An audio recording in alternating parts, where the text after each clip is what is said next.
This is Top Accolade Global News Updates. I am Soybifa Jackridge.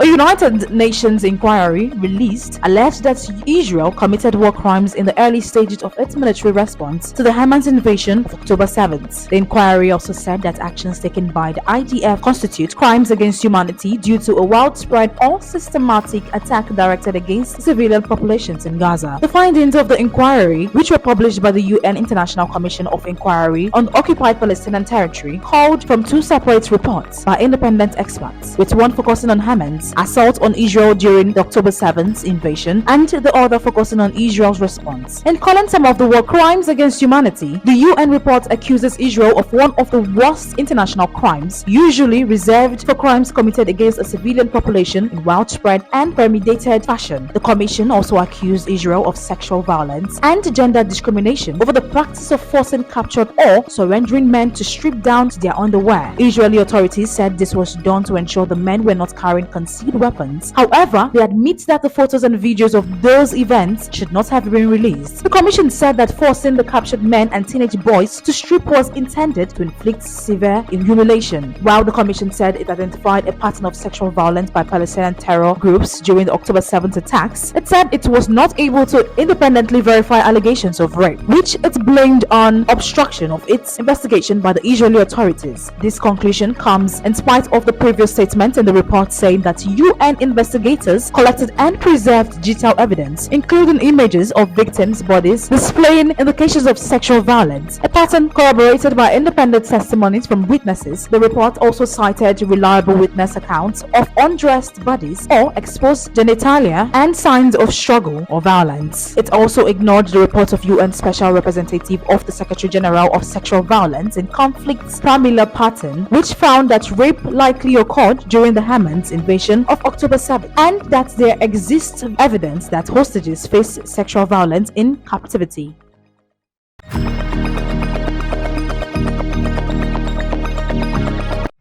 The US dollar dipped sharply after weaker than expected US inflation data, while the pound was underpinned by a boost to risk appetite and gains in equities. The pound to dollar exchange rate jumped to 3-month high at 1.2845 before settling around 1.2830. US consumer prices were unchanged for May compared with consensus forecasts of a 0.1% increase, with the year-on-year rate edging lower to 3.3% compared with expectations of an unchanged rate of 3.4%. Energy prices declined to 0.0% for the month, although there was still a 3.07% annual increase. Core prices increased 0.2% in the month compared with forecasts of a 0.3% increase, with a larger than expected decline in the annual rate to 3.4% from 3.6% previously. New vehicles, apparel, and transport services prices all posted a monthly decline, which helped curb the increase in core prices. The data provided a significant element of relief surrounding US inflation trends, especially after a run of general unfavorable data. Although the data will not affect the Federal Reserve forecasts released later in the day, it could have an impact on year yield dipping to below 4.30%, while equities rallied, both factors undermining the dollar.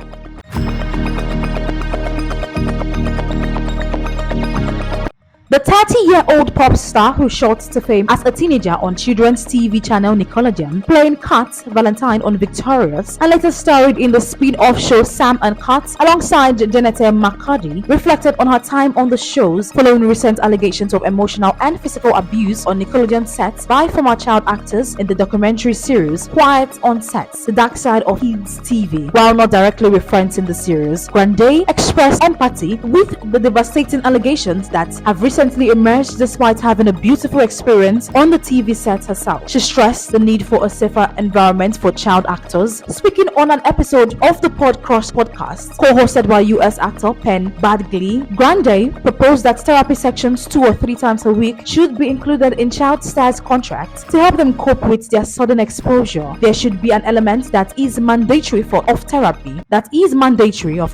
A professional person unpacked with the experience of your life changing so drastically sarcastically does to you at a young age, at any age, she said. She also revealed that she has been reprocessing her own experience on the Nickelodeon set, which she said are still evolving. A lot of people don't have the support that they need to get through performing at that level at such a young age, she added. Alongside the mandatory therapy, Grande said that parents should be allowed to be wherever they want to be, suggesting that parents only occasionally came to set during her time at the channel. Former Nickelodeon TV producer Dan Schneider, who created hit shows including Victorious, filed a defamation lawsuit claiming the Quiet on Set series harmed his reputation. After releasing her debut album in 2013, Grande has gone on to win 2 Grammy Awards as a pop star, while also achieving #1 status on her last 5 consecutive albums in the UK charts. The 98-year-old appeared alongside her granddaughter on the track Eternal Sunshine. Marjorie Grande can be heard on the outro of the song as she reminisces about her late husband Frank, who died at the age of 90 in 2014.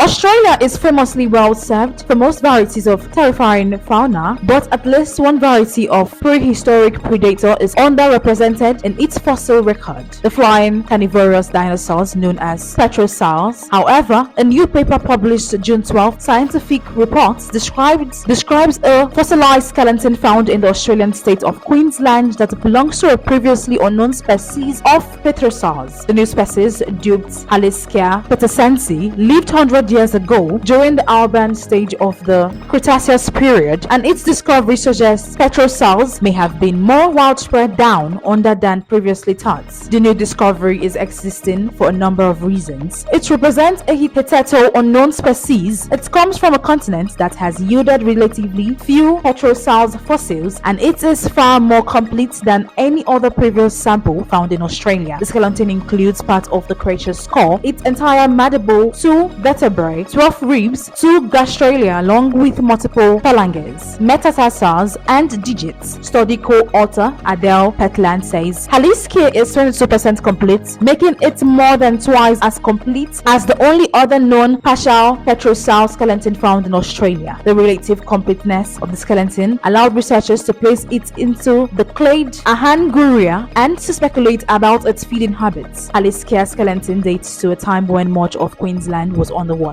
and the creature appears to have hunted in these waters for its prey. The paper speculates that given the shape of its teeth, it's probably fed on soft-bodied invertebrates, likely cephalopods and or other slippery prey items. Researchers estimate its wingspan at 4.6 meters or just over 15 feet and infer from the shape of its skull and jaw that it possessed a strong muscular tongue that aided in the immobilization of life slippery prey items against the prominent palatal ridge. During the era in which Haliskia lived, Australia remained part of the supercontinent Gondwana, which also encompassed modern South America, Africa, Antarctica, the Arabian Peninsula, and the Indian subcontinent. However, the supercontinent was in the process of separating, slowly splitting apart into the continent we know today. While petrosaurs fossils have been found all throughout the continent that once formed Gondwana, there is a marked difference between the parts that formed the eastern part of the supercontinent Australia, along with New Zealand, Antarctica, Indo-Pakistan, and Madagascar, and those that made up the West, the author's writes.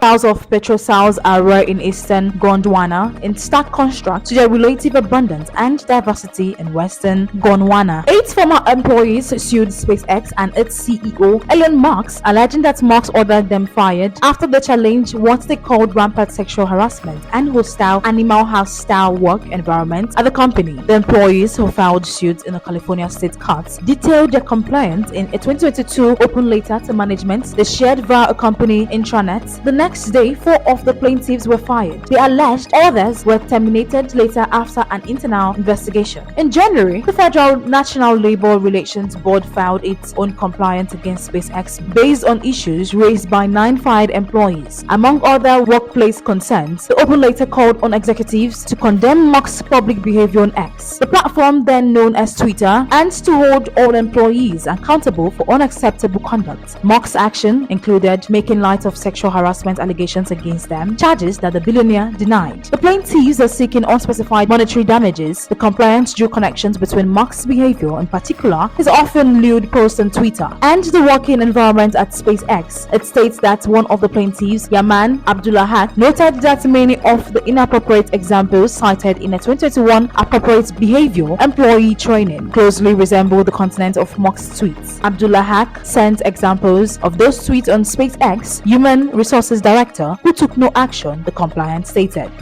That is the size of top accolade global news updates. You can follow us on our social media platforms as displayed on your screen. Happy Thursday.